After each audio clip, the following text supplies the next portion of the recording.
ಜಾಸ್ತಿ ಆಗ್ಬಿಡೋದೆ. ಇರ್ಲಿ ಸರ್, ಯಾವ್ದೋ ನಿಫಾ ವೈರಸ್ ಅಂತ ಬೇರೆ ಬಂದ್ಬಿಡೋದಂತೆ. ಇರ್ಲಿ. ಯಾವ್ದು ವೆಸ್ಟ್ ಬೆಂಗಾಲಲ್ಲಿ ಅದಕ್ಕೆ ಮಾಡಿ ಹುಷಾರಾಗಿ ಎಲ್ಲರೂ ಮಾಸ್ಕ್ ಹಾಕೊಂಡು ಹುಷಾರಾಗಿರಿ. ಚಳಿ ಗಿಮ್ಲು ಸ್ವಲ್ಪ ಹುಷಾರಾಗಿರಿ. ಇದೇನು ಕಂದಾಯ ಮತ್ತು ಸರ್ವೆಗೆ ಸಂಬಂಧಪಟ್ಟಂತ ವಿಚಾರ ಇದು ಬಹಳ ದಿವಸಗಳಿಂದ ನಮ್ಮ ಜನಗಳು ಅಲ್ಲಿ ಇಲ್ಲಿ ಕೂತ್ಕೊಳ್ಳೋದು ಮಾತಾಡೋದು ಸರಿಯಾಗಿ ಆಗ್ತಾ ಇಲ್ಲ. ಕಂದಾಯ ಇಲಾಖೆಯಲ್ಲಿ ಕೆಲಸ, ತಹಶೀಲ್ದಾರರು, revenue inspector, village accountant, surveyor ಕೆಲಸ ನಡೀತಾ ಇಲ್ಲ ಅಂತೇಳಿ ಅಲ್ಲಿ ಇಲ್ಲಿ ಮಾತಾಡ್ತಕ್ಕಂಥ ನನ್ನ ಕಿವಿಗಿತ್ತು. ಅದಕ್ಕೆ ಈಗ ನಮ್ಮ ಮಾಗಡಿ ತಾಲೂಕು ವ್ಯಾಪ್ತಿಯಲ್ಲಿ ಕೂಡ ಅರ್ಜಿಗಳನ್ನ ತೆಗೆದುಕೊಂಡು ಕೇಳಿದ್ದೀನಿ. ಕಂದಾಯಕ್ಕೆ ಸಂಬಂಧಪಟ್ಟಂಥ ಸಮಸ್ಯೆ, ಸರ್ವೆಗೆ ಸಂಬಂಧಪಟ್ಟ ಅರ್ಜಿಗಳನ್ನ ತಗೊಳಕ್ಕೆ ಹೇಳಿದ್ದೀವಿ. ಈಗ ಒಂದು ಪೋರ್ಟಲ್ ಇದನ್ನು ಕೂಡ ನಾವು ಕ್ರಿಯೇಟ್ ಮಾಡ್ತಾ ಇದ್ದೀವಿ, ವೆಬ್ಸೈಟ್. ಈ ಅರ್ಜಿ ಯಾರು ಹಾಕ್ತಾರೆ ಅದನ್ನೆಲ್ಲ ಕೂಡ ಫೀಡ್ ಮಾಡ್ತೀವಿ. ಅದಕ್ಕೆ ನೀವು ನಿಮ್ಮ ಮೊಬೈಲ್ನಲ್ಲೇ ಕೂತ್ಕೊಂಡು ಅರ್ಜಿ ಎಲ್ಲೈತೆ ಅಂತ ನೋಡ್ಕೊಳ್ತೀವಿ. ಆ ಥರ ಒಂದು ನಮ್ಮ ಸ್ನೇಹಿತರೊಬ್ಬರು ಪೋರ್ಟಲ್ ಇದು ವೆಬ್ಸೈಟ್ ಅನ್ನು ಕ್ರಿಯೇಟ್ ಮಾಡ್ಕೊಡ್ತೀವಿ ಅಂತ ಹೇಳಿದ್ದಾರೆ. ಅದನ್ನು ಕೂಡ ಮಾಡಿ ನಾವು ಇವಾಗ ಅದನ್ನು ಕೂಡ ಲಾಂಚ್ ಮಾಡ್ತೀವಿ. ಅಧಿಕಾರಿಗಳೇ ಎಲ್ಲೆಲ್ಲಿ ಇರ್ತದೆ ಅದು ಮೂವ್ಮೆಂಟು ಅದೆಲ್ಲ ಕೂಡ ತಿಳ್ಕೊಬೋದು. ಮತ್ತು ಅಧಿಕಾರಿಗಳಿಗೆ ನಾನು ಹೇಳ್ತಕ್ಕಂಥದ್ದು ಇಷ್ಟೇ, ಕಾನೂನುಬದ್ಧವಾಗಿದ್ದರೆ ಯಾವುದೇ ಸುತ್ತಾಟ ಮಾಡಿಸ್ತೇ ರೈತರಿಗೆ ದಯಮಾಡಿ ಕೆಲಸ ಮಾಡಿಕೊಡ್ಬೇಕು ಅಂತ ಹೇಳಿದ್ದೀನಿ. ಇಲ್ಲದೆ ಹೋದರೆ ಅದರ ಪರಿಣಾಮ ನೇರವಾಗಿ ಅಧಿಕಾರಿಗಳ ಮೇಲೆ ಆಗ್ತದೆ. ಕೆಲವರು ಕಾನೂನು ಬಾಹಿರವಾಗಿ ದಾಖಲಾತಿಗಳನ್ನ ಸೃಷ್ಟಿ ಮಾಡ್ಕೊಳ್ಳೋದು, ಕಾನೂನು ಬಾಹಿರವಾಗಿ ಈಗ ದಾಖಲಾತಿಗಳನ್ನ ಮಾಡ್ಕೊಳ್ತಕ್ಕಂಥವ್ರಿಗೆಲ್ಲರೂ ಕೂಡ ಅವ್ರ ಮೇಲೆ ಕೂಡ ಕ್ರಿಮಿನಲ್ ಕೇಸ್ ರಿಜಿಸ್ಟರ್ ಆಗ್ತದೆ. ಇದಕ್ಕೆ ದಯಮಾಡಿ ಎಲ್ಲರೂ, ಯಾಕಂದರೆ ಕೆಲವರು ನಮ್ಮ ಅಣ್ಣ ತಮ್ಮದಿರೆಲ್ಲರೂ ಕೂಡ ಕೆಲವರು ನಮ್ಮ ಬೇರೆಯವ್ರ ಜಮೀನು ಒತ್ತುವರಿ ಮಾಡ್ಕೊಂಡಿರ್ತಕ್ಕಂಥದ್ದು, ಬೇರೆ ಬೇರೆ ಕಾರಣಗಳಿಗೋಸ್ಕರ ಡಾಕ್ಯುಮೆಂಟ್ ಕ್ರಿಯೇಟ್ ಮಾಡಿರ್ತಕ್ಕಂಥದ್ದು ಅದೆಲ್ಲವನ್ನು ಬಿಡಬೇಕು. ಇಲ್ಲಿ ಪ್ರತಿಯೊಬ್ಬರಿಗೂ ಕೂಡ ಬದುಕತಕ್ಕಂಥ ಹಕ್ಕಿದೆ. ಅದರಲ್ಲಿ ಹೆಚ್ಚಿನದಾಗಿ ಬಡವರಿಗೆ ಬದುಕತಕ್ಕಂಥ ಹಕ್ಕಿದೆ. ನಾವು ಬಲಾಢ್ಯರು, ನಾವು ಶಕ್ತಿ ಐತೆ, ನಾವೇನು ಬೇಕಾದ್ರೂ ಮಾಡ್ಬೋದು ಅಂತ ಅದಕ್ಕೆಲ್ಲ ಅಂತೆ ಅಂತಕ್ಕಂಥ ದಯಮಾಡಿ ಈಗ ಎಲ್ಲರೂ ಕೂಡ ಇವತ್ತು ಅರ್ಜಿ ಸ್ವೀಕಾರ ಮಾಡ್ತಕ್ಕಂಥದ್ದು ಅಷ್ಟೇ ಕೆಲಸ. ಒಂದು ತಿಂಗಳ ನಂತರ ಒಂದು ಡೇಟ್ ಕೊಡ್ತೀನಿ. ಇಲ್ಲಿ ಬೆಳಿಗ್ಗೆ 10 ಗಂಟೆಯಿಂದ ಸಂಜೆವರೆಗೂ ಕೂಡ ಅಸಿಸ್ಟೆಂಟ್ ಕಮಿಷನರ್ ಬರ್ತಾರೆ, DDLR ಬರ್ತಾರೆ, ನಾನಿರ್ತೀನಿ. ಸಾಧ್ಯವಾದರೆ ಜಿಲ್ಲಾಧಿಕಾರಿಗಳನ್ನ ಇಲ್ಲಿ ಕರೆಸ್ತೀವಿ. ಸಮಸ್ಯೆಗಳು ಜಟಿಲ ಆದರೆ ಆಯ್ತಾ, ಅಲ್ಲಿಂದ ಇಲ್ಲಿಂದ ಅಲ್ಲಿಗೋ AC ಅವರ ಆಫೀಸ್ಗೆ ಹೋಗೈತೆ, AC ಆಫೀಸಿಂದ DDLR ಹೋಗೋದು, ಇವೆಲ್ಲ ಹೇಳಂಗಿಲ್ಲ. ಅವರ ಕೆಲಸ ಅವ್ರು ಮಾಡಬೇಕು. ಇಲ್ಲಿ ಬಂದು ನಮಗೆ ಉತ್ತರ ಹೇಳಬೇಕು. ಏನೋ ಸಮಸ್ಯೆ ಇದ್ರೆ ಮಾಡೋಕ್ಕಾಗಲ್ಲ ಅಂದರೆ ಕಾರಣ ಏನು ಅಂತ ಸಾರ್ವಜನಿಕವಾಗಿ ಯಾರು ಅರ್ಜಿ ಕೊಟ್ಟಿರ್ತಾರೆ ಅವ್ರ ಮುಂದೆ ಅಧಿಕಾರಿಗಳೇ ಉತ್ತರ ಹೇಳಬೇಕು. ಆ ಒಂದು ಕಾರ್ಯಕ್ರಮವನ್ನು ಹಮ್ಮಿಕೊಂಡಿದ್ದೇವೆ.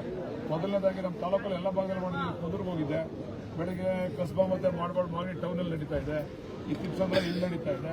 ನಮ್ಮ ಜನಗಳಿಗೆಲ್ಲ ಅನುಕೂಲ ಆಗಲಿ ಅಂತ ಹೇಳಿ ಮಾಡಿದ್ದೀವಿ. ಎಲ್ಲರೂ ಕೂಡ ನಮ್ಮ ಸ್ನೇಹಿತರುಗಳು, ನಮ್ಮ ಕುಮಾರಣ್ಣವರೆಲ್ಲರೂ ಕೂಡ ಊಟ ದೇವಸ್ಥಾನ ಕೂಡ ಮಾಡಿದ್ದಾರೆ. ಇಲ್ಲಿ ಬಂದಿರತಕ್ಕಂಥವ್ರಿಗೆಲ್ಲರೂ ಕೂಡ ಊಟ ದೇವಸ್ಥಾನ ಕೂಡ ಮಾಡಿದ್ವಿ. ನಮ್ದೇನು ಅಂತಂದ್ರೆ ನಮ್ಮ ಜನಗಳು ಏನು ನಮಗೆ ಅವಕಾಶವನ್ನು ಮಾಡಿಕೊಟ್ಟಿದ್ದಾರೆ ಸರ್ಕಾರದ ಅವಧಿನಲ್ಲಿ, ಎಲ್ರಿಗೂ ಕೂಡ ಒಂದು ನ್ಯಾಯವನ್ನು ಒದಗಿಸಬೇಕು ಅಂತಕ್ಕಂಥ ದಿಕ್ಕಿನಲ್ಲಿ ಕೆಲಸ ಮಾಡ್ತೀವಿ. ಸರ್, ಈಗ ಅವಲೇ ಮಾಗಡಿ ಒಂದು ಮುಗಿಸಿ ಕುದುರು ಮುಗಿಸಿ ಬಂದಿದೆ ಸರ್. ರೆಸ್ಪಾನ್ಸ್ ಹೇಗಿತ್ತು ಸರ್ ಜನಗಳದ್ದು? ಯಾರ್ಯಾರು ನೋವಿನಿಂದ ಬಳಲ್ತಾ ಇದ್ರು ಅವರೆಲ್ಲ ಬಂದಿವತ್ತು ಅರ್ಜಿ ಕೊಡ್ತಾರೆ. ಅವರ ನೋವನ್ನು ಬಗೆಹರಿಸ್ತಕ್ಕಂಥ ಕೆಲಸ ಸರ್ಕಾರ ನಾವು ಮಾಡ್ತೀವಿ. ಕೆಲವು ಬಲಾಢ್ಯರು ಸರ್, ನೀವು ಹೇಳ್ದಂಗೆ ಒತ್ತುವರಿ ಮಾಡ್ಕೊಂಡ್ಬಿಟ್ಟಿದ್ದಾರೆ ಸರ್. ಏನಿಲ್ವ, ಬಲಾಢ್ಯರು ಯಾರು ಶಕ್ತಿ ಆಗೈತೆ ನನಗೆ ನಾನು ಒತ್ತುವರಿ ಮಾಡ್ಕೊಂಡಿದ್ದೀನಿ ಬಿಡಲ್ಲ ಅಂತಂದ್ರೆ ಸರ್ಕಾರ ತನ್ನ ಕ್ರಮ ತಗೊಂಡ್ರೆ ಉಳಿಸ್ತದೆ. ಯಾರು ಕೂಡ ಬೇರೆಯವರ ಆಸ್ತಿನ ಒತ್ತುವರಿ ಮಾಡ್ಕೊಂಡಿರ್ತಕ್ಕಂಥದ್ದು ಅವರವರೇ ತೆರವುಗೊಳಿಸಬೇಕು. ನಾನು ಅಡಿಕೆ ಗಿಡ ಹಾಕೊಂಡ್ಬಿಟ್ಟಿದ್ದೀನಿ, ನಾನು ತೆಂಗಿನ ಗಿಡ ಹಾಕೊಂಡ್ಬಿಟ್ಟಿದ್ದೀನಿ, ನಾನು ಬಿಡೋಕ್ಕಾಗಲ್ಲ ಅಂತಂದ್ರೆ ಸರ್ಕಾರ ವಿಲ್ ಟೇಕ್ ಆಕ್ಷನ್. ಪಕ್ಷಾತೀತವಾಗಿ ತೀರ್ಮಾನಗಳ ಸರ್, ಯಾವ ಪಕ್ಷ ಇದೆಲ್ಲ ಅಡ್ಡನೆ ಬರಲ್ಲ. ಇದು ರೈತರ ವಿಚಾರ, ರೈತರಿಗೆ ಅನುಕೂಲ ಆಗ್ತಕ್ಕಂಥ ವಿಚಾರ. ಇದು ಯಾವ ಪಕ್ಷ ಜನ ಕೆಲಸ ಮಾಡಿದ್ರೆ ಅವಾಗ ಪಕ್ಷ ನೋಡೋಲ್ಲ, ಜನ ಕೆಲಸ ಮಾಡೋರಿಗೆ ಅವಾಗ ಸಹಕಾರ ಕೊಡ್ತಾರೆ, ಆಶೀರ್ವಾದ ಮಾಡ್ತಾರೆ. ಧನ್ಯವಾದ ಸರ್. ಎಲ್ಲರೂ ಫೀಡ್ ಮಾಡ್ತೀವಿ, ಏನ್ ಅರ್ಜಿ ಬಂದ್ರೆ ಎಲ್ಲ ಫೀಡ್ ಮಾಡ್ತೀವಿ. ನಿಮ್ ಮೊಬೈಲ್ ನಲ್ಲೇ ನೀವು ನೋಡ್ಕೋಬಹುದು ಅರ್ಜಿ ಎಲ್ಲ ಹೋಗುತ್ತೆ, ಅದು AC ಹೋಗೋಯ್ತಾ ಅಥವಾ ವಿಲೇಜ್ ಅಕೌಂಟ್ ಹತ್ರ ಆಯ್ತಾ, ತಹಶೀಲ್ದಾರ್ ಹತ್ರ ಆಯ್ತಾ, ಯಾರ ಹತ್ರ ಆಯ್ತಾ ಅಂತ ನೀವೇ ನೋಡ್ಕೋಬಹುದು. ಆ ರೀತಿಯಲ್ಲಿ ಒಂದು ಆಪ್ ಅನ್ನು ಕೂಡ ನಾವು ಕ್ರಿಯೇಟ್ ಮಾಡ್ತಾ ಇದೀವಿ. ಈಗ ಅದನ್ನ ನಿಮ್ಮ ಅರ್ಜಿಗಳನ್ನೆಲ್ಲಾನು ಕೂಡ ನಮಗೆ ಆಪ್ ನಲ್ಲಿ ಕ್ರಿಯೇಟ್ ಮಾಡಿ ಅದನ್ನ ಅಪ್ಲೋಡ್ ಮಾಡ್ತಾ ಇದೀವಿ. ಈಗ ನಾನು ಹೇಳ್ತಕ್ಕಂಥದ್ದು ನೀವು ಬಂದ್ಬಿಟ್ಟು ನಮ್ಮ ಪಾಪಣ್ಣ ಗಲಾಟೆ ಮಾಡ್ತಾರೆ. ಖಂಡಿತ ಕೆಲವರು ನಮ್ಮವ್ರು ತಪ್ಪು ಮಾಡ್ತಾರೆ, ಕಾಸು ನಮ್ಮವರೇ ಕಾಸು ಕೊಡಕ್ ಹೋಗ್ತಾರೆ. ಒಂದು ಕೆಲಸ ಮಾಡ್ಬಿಡ್ತಾರೆ, ಕಾಸು ಕೊಡ್ತೀವಿ ಎಲ್ಲ ಕಾಸು ಕೊಡ್ತಾರೆ, ಕಾಸಿಂದ ನಿಲ್ಲುತ್ತಾನೆ. ಈಗ ಅವರು ಕೆಲವು ಅಧಿಕಾರಿಗಳು, ಎಲ್ಲ ಅಧಿಕಾರಿಗಳು ಕೊಡ್ತಾರೆ. ಕೆಲವು ಅಧಿಕಾರಿಗಳು ದುಡ್ಡು ಎಲ್ಲರೂ ದುಡ್ಡು ಎಫೆಕ್ಟ್ ಮಾಡ್ತಾರಲ್ಲ, ಒಬ್ಬ ಕೊಡ್ತಾರಲ್ಲ ಆ ರುಚಿನಲ್ಲಿ ಇರ್ತಾರಲ್ಲ, ಎಲ್ಲರೂ ದುಡ್ಡು ಕೊಡ್ಬೇಕು ಎಫೆಕ್ಟ್ ಮಾಡ್ತಾರೆ. ಇದು ಆಗ್ಬಾರ್ದು.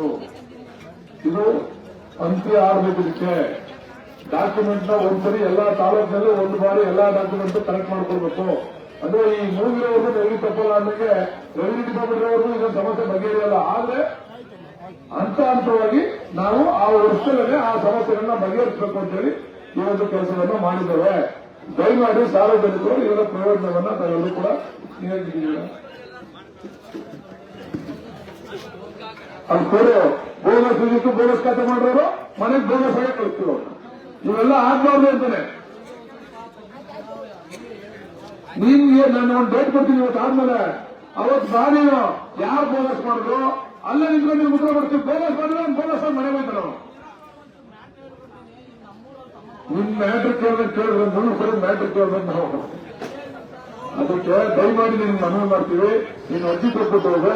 ನಿನ್ನ ಅರ್ಜಿಗೆ ಉತ್ತರನ ಒಂದು ದಿನಾಂಕ ನಿಗದಿ ಮಾಡ್ತೀವಿ. 20-25 ವರ್ಷದಲ್ಲಿ.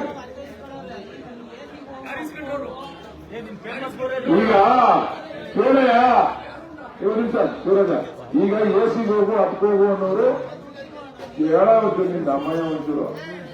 ಈಗ ಎಸಿಗೆ ಇಲ್ಲೇ ಬರ್ತಾರೆ. ನಿಮ್ಗೆ ಎಸಿಗೆ ಹೋಗು ಅಂತನಲ್ಲ, ಅವನು ಇಲ್ಲೇ ಇರ್ತಾನೆ. ಎಸಿಗೆ ಹೋಗೋರು ಅವರು ಇಲ್ಲೇ ಇರ್ತಾರೆ. ಅವರೆಲ್ಲ ಇಲ್ಲೇ ಇದ್ದಾಗ ಇಲ್ಲೇ ಉತ್ತರ ಇರಬೇಕು. ಸರಿ, ಎಸಿನ ಇಲ್ಲೇ ಕಳಿಸ್ತೀವಿ. ತಹಸೀಲ್ದಾರು ಇಲ್ಲೇ ಇರ್ತಾರೆ, ಡಿಡಿಎಲ್ಆರು ಇಲ್ಲೇ ಇರ್ತಾರೆ, ಎಡಿಎಲ್ಆರು ಇಲ್ಲೇ ಇರ್ತಾರೆ. ಈಗ ಅವ್ನು ತಗೋಬೋ ಇವ್ ತಗೋಬೋ ಅಂತ ಹೇಳಂಗೆ ಇಲ್ಲ. ಅವ್ನು ಮಾಡ್ಕೊಡ್ತಾರೆ, ಅವ್ರು ಮಾಡ್ಕೊಡ್ತೀನಿ ಕೊಡೋಣ ಅಂತ ಹೇಳಿ ಗಮನಿಸ್ಬೇಕು.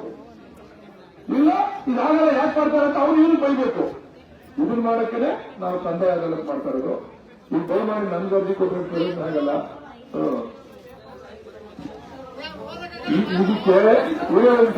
ಇದಕ್ಕೆ ಅಂತ್ಯ ಆದ್ರೆ ಯುವರಾಜ್ ನೋಡೋದು ಈ ಕಡೆ. ಗುರು ಇದಕ್ಕೆ ಅವನು 2 ಡೋಸ್ಗೋಸ್ಕರ ಅವ್ನು ಮಾಡೋನಲ್ಲ, ಅವನು ಜೈಲ್ ಹೋಗ್ತಾನೆ. ಮಾಡಿಸಿರೋನು ಮಾರ್ಕೊಟ್ರೋನು ಜೈಲ್ ಹೋಗ್ತಾನೆ. ಮಾಡಿಸಿರೋನು ಜೈಲ್ ಹೋಗ್ತಾನೆ. ಯಾರು ಬೋನಸ್ ಮಾಡೋನಲ್ಲ ಅವನ ಮೇಲೆ ಕ್ರಿಮಿನಲ್ ಕೇಸ್ ಹಾಕ್ಸ್ತೀವಿ. ಬೋನಸ್ ಮಾಡೋದ್ರ ಮೇಲೆ ಕೂಡ ನಿಂದ ಅಮ್ಮ ಆಯ್ತು ಹೇಳ್ತಾನೆ. ಅದನ್ನೇ ಕೇಳೋಣ ಅಂತ ದುಡ್ಡು ಕೊಟ್ರೆ ಏನ್ ಬೇಕಾದ್ರೂ ಮಾಡಿದ್ರೆ ಮಾಡ್ತಾವನಲ್ಲ ಅವನು ಮನ್ಸಿಂತಾನ ಮೇಲೆ ಕೊಡೋದಲ್ಲಿ ಹೋಗಿ ನೀವೇ ಮಾತಾಡಕ್ಕೆ ಅವಕಾಶ ಮಾಡ್ಕೊಡ್ತೀನಿ. ಭಾಷಣ ಮಾಡಕ್ಕೆ ಅದು ಕೊಡೋದು ಅಲ್ಲಿ ನಾವಿಸ್ಕೊಳ್ಳೋದು ಅಲ್ಲೋಗಿ. ಹೆಚ್ಚಿನ ವಿಡಿಯೋಗಳಿಗೆ ಪ್ರತಿಧ್ವನಿ ಯೂಟ್ಯೂಬ್ ಚಾನೆಲ್ ಸಬ್ಸ್ಕ್ರೈಬ್ ಮಾಡಿ, ಬೆಲ್ ಐಕಾನ್ ಕ್ಲಿಕ್ ಮಾಡಿ.